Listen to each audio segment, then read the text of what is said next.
World Championship Series National Finals. We are about to crown a champion. I think I got that right, Rob. Did I say everything in order? Close enough. Now, the important part is that what's on the line here is that first place is going to get $12,000. Second place already guaranteed $3 grand. But the most important thing about winning this event is that you get an automatic invite to the global finals for the StarCraft 2 World Championship Series if you are first place at this event. That means you can play for more money, more glory, more fabulous prizes, and fangirls worldwide. That's right. And now these players are also part of a 16-player pool that have qualified for the North American final. So let's take a look at the talent that we're going to see later this year at MLG Raleigh. As you can see, a bunch of known names on here. Also, a couple surprises.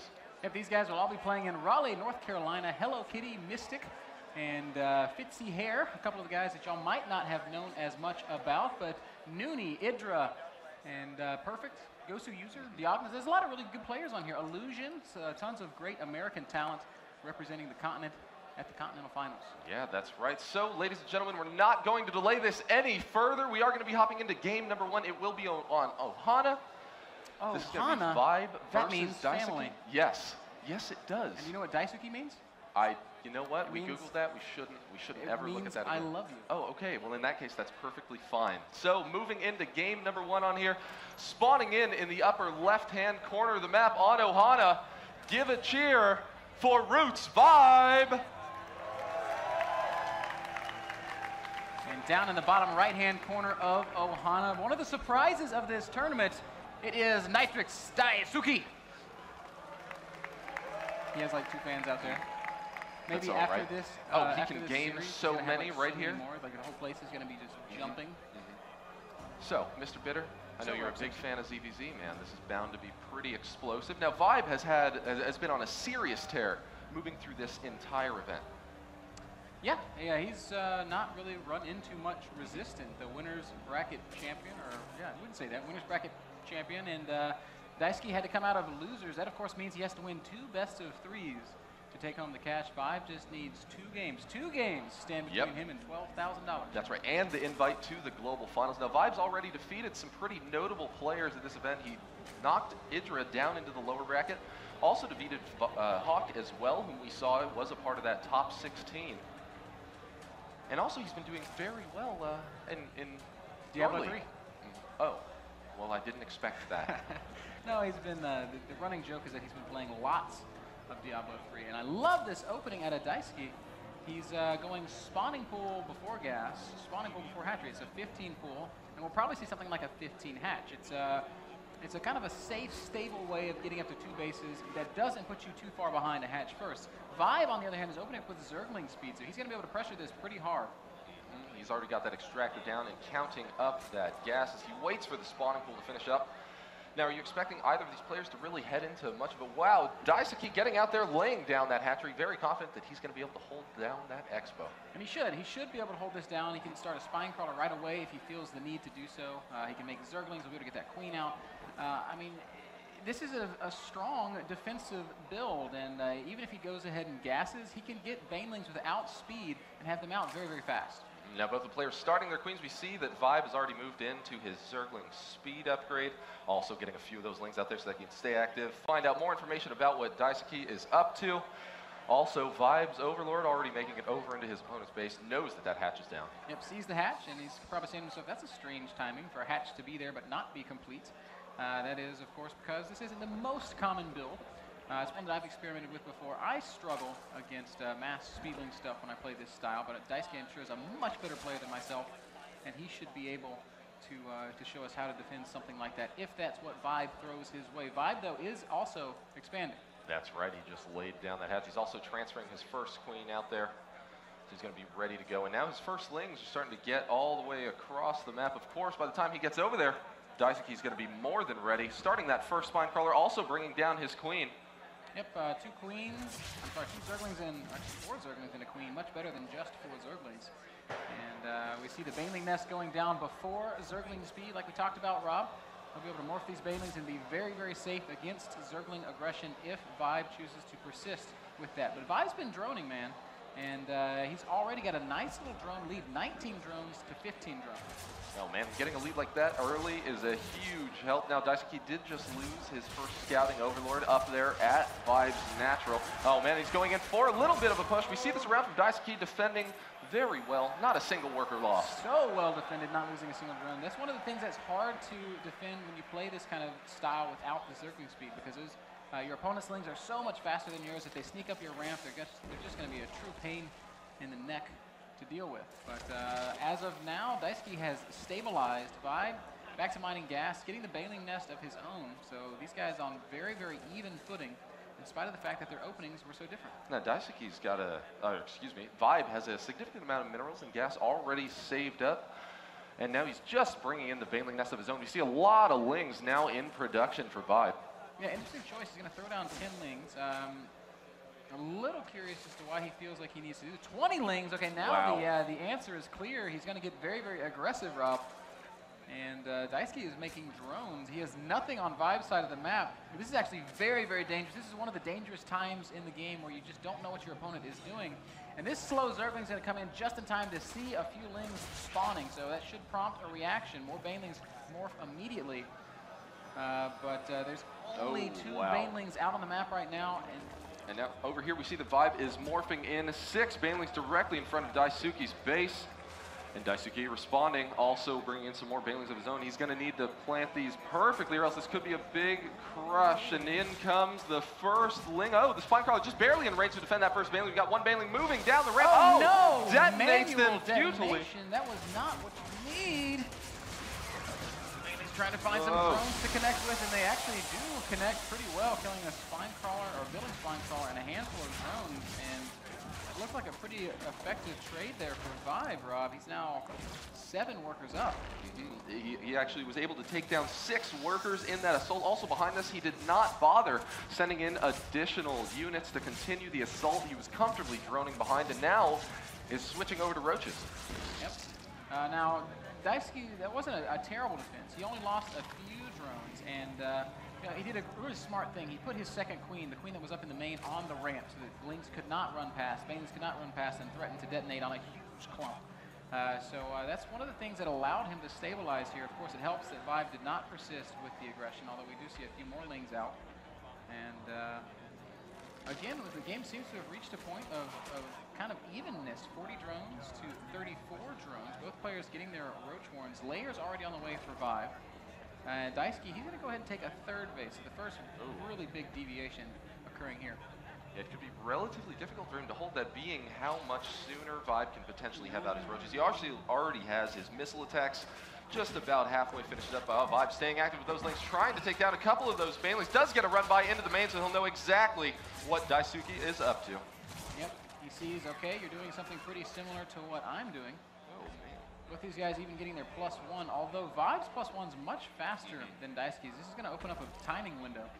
Also, Vibe now much better saturated, staying ahead on the drone count, all the way up to 48 versus Daisuki's 41. Vibe's layer just finishing up as well for him. Yes, sir, and with that layer, we're probably going to see things like roach speed, or we might see a pause. Vibe says, sorry, just 1 sec, so hopefully nothing major slowing us down here. The game right now is very, very even, Rob. 41 drones to 47, so small advantage for Vibe. His tech a little bit faster, his upgrade a little bit faster. But now it looks like the players are just about ready to go. So here we are back into game number 1 between these 2 players in the grand finals of the USA Nationals. So presumably nothing to worry about. And Daisuki just running around the map right now with these Zerglings. He's going to be able to spot the building 3rd base of Vibe. Might even be able to pressure this. Oh, wow, he's got him severely outnumbered as far as those lings go. He looks like he's going to be going for it. Goes for this round on the lings. Vibe forced to retreat as he waits for his additional roaches and Banelings to get in there. And now the other roaches join the fight as well, and Daisuki is forced to go back home. Yeah, well done there by Vibe, buying himself the time that he needed to make sure that hatchery completes unimpeded. Vibe just continuing to upgrade, grabbing +2 as well as roach speed. No burrow, no additional tech, nothing like an infestation pit going down just yet. Yeah, Daisuki is actually even a little bit further ahead on his roach speed. But Vibe, now we can see that his food lead is climbing ahead just a bit, now hitting about that 15-ish mark. This is kind of old school ZVZ, man. We're seeing a bit of a separation in the metagame. North Americans are just playing a style that's been popular for a long, long time, whereas if we think about... So close with the Baneling Connect, is lane. not able to land any of his own Baneling onto the roach. Vibe's Now a on big move surround command, from Vibe. man. And he took a lot of damage there, but he does manage to get a good surround, and he's trading pretty effectively here with Daisuki. A 98 supply for Vibe to the 86 of his opponent. Daisuki going to fall back to his natural. He does have a spine crawler there. Army supply shows us that it's still very even. 52 army supply for Vibe against 54. And that +1 upgrade did finish, so there's no disparity there. Oh, and now Vibe seemingly outnumbered. He's going to be forced into a retreat. Also, Daisuki's speed finishes just a little bit sooner. Vibe still has a few seconds left, and Daisuki is able to get in there and eliminate a good chunk of that force. Yep, Vibe realizes this, and he's going to have to turn around and hightail it as soon as his roach speed finishes. The result is a small worker lead. I'm sorry, army lead. Worker lead is in favor of Vibe. And also, the tech lead is currently in favor of Vibe as well. He's finished up his infestation pit, has not started the pathogen glands research until just now. Look at this drone. He hates destructible rocks. That's right, he's real mad. That drone's name is not Dustin Browder. Rock's taking some damage. These roaches are going to tear it down, opening up that path to the natural. And yeah, just again, even keel. Vibe out here, just continuing his production, waiting for that +2 to finish up. Also, his pathogen glands before he's going to start any of his infestors. Infestors now just coming into play. Now Daisuki going for some hydras. Yeah, Roach Hydra against Roach Infestor is a very interesting dynamic here. Basically, it comes down to positioning and things like clumping. If your hydras are all clumped up, you're going to just die to good fungals. But if you can keep your units spread out, if you can make sure that the infestors aren't hitting that many units with the fungal, hydras far exceed roaches in terms of raw damage output. Daisuki staying active with his roaches, starting to move them across the center of the field. Not too comfortable with pushing that far. Also, taking a look at the creep spread. Vibe's been just a little further ahead. Well, just to build on that, his vision versus Daisuki's vision, he sees so much more. Daisuki has not been spreading out his overlords. He's just very limited in what he sees, whereas Vibe knows everything, man. He sees every time that a unit starts to cross the map, Vibe's aware of it. So when in ZVZ, that overlord placement is just so crucial because there's not a lot of units that are going to be able to eliminate your overlords. So really, you can just get free vision instead of wasting them towards the back of your base. And now Vibe moving in for a big push here onto the third, sees a chunk of the army, waits for some additional reinforcements, now starts to move in, lands a pretty big fungal onto the roaches on the left side. Fungal's getting laid down all around as he closes the gap with his roaches. His +2 upgrade is just a shade ahead, but isn't going to be enough for him to break through. Looks like it might be, Rob. There's more units here for Vibe, and the Daisuki may be forced to pull drones. They're going to soak up some of this damage. They're going to die very, very fast. Vibe skyrocketing ahead in supply right now. 150 supply against just 110. These roaches doing such terrible, terrible damage. Vibe is pushing through. This could be the killing blow for him. We are seeing some more forces move across the center of the field. The Hydralisk and roaches pop out, but it may be too little too late. The damage is already done. Indeed, it is. Many drones falling there. 20 drones killed by Vibe. He's got a 50 supply lead right now and is sitting very, very comfortably on 3 base against an opponent who is mining less and has worse upgrades. Well, now Daisuki has caught up on the upgrades, and he also has Hydra supporting him from the back, but it's just not that much now. We see Vibe moving up into the natural where the spine crawler does not exist, getting a focus down onto that queen and forced to retreat once again, just waiting for more of his army to join him. Right, backing off a little bit. He's going to allow himself to stabilize. I guess he wants to get all of his forces together before he takes another shot at Daisuki. He's about to have... See, Vibe's at 2-1 right now. Does Daisuki have any armor upgrades? Exact same upgrades right now for the player, so it's all going to come down to that macro, which Vibe does currently have a massive lead in 70 harvesters over on Vibe's side against the 51 of Daisuki. 19 worker difference, and that's appropriate since 20 workers have been killed.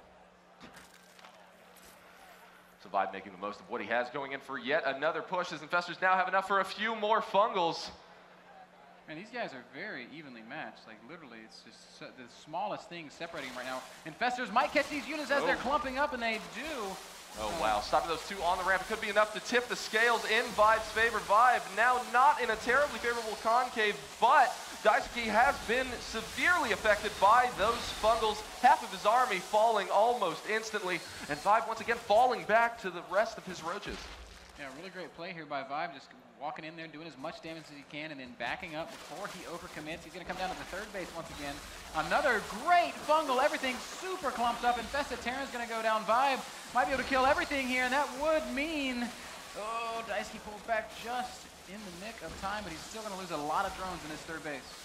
Oh, wow, and now it's looking as though this third may need to be abandoned for Daisuki as Vibe continues the march with his roaches across the field, reinforcing his army. Also burrowing underground. There is currently no detection for Daisuki anywhere to be seen, so this roach is going to be regenerating. Unburrowing, taking down a few more units, and he's forced to tap out. Vibe takes game number 1. GG, Vibe. Looking pretty good there. Those guys were so evenly matched. Daisuki killed 1 drone. Vibe killed 20 drones. 19 workers difference, like 20 minutes into the game. That was just really cool for me. The army supplies, very, very close. Upgrades, identical. The tech route, small deviation. Infestors versus hiders. Vibe did a really, really good job, just slightly outplaying Daisuki.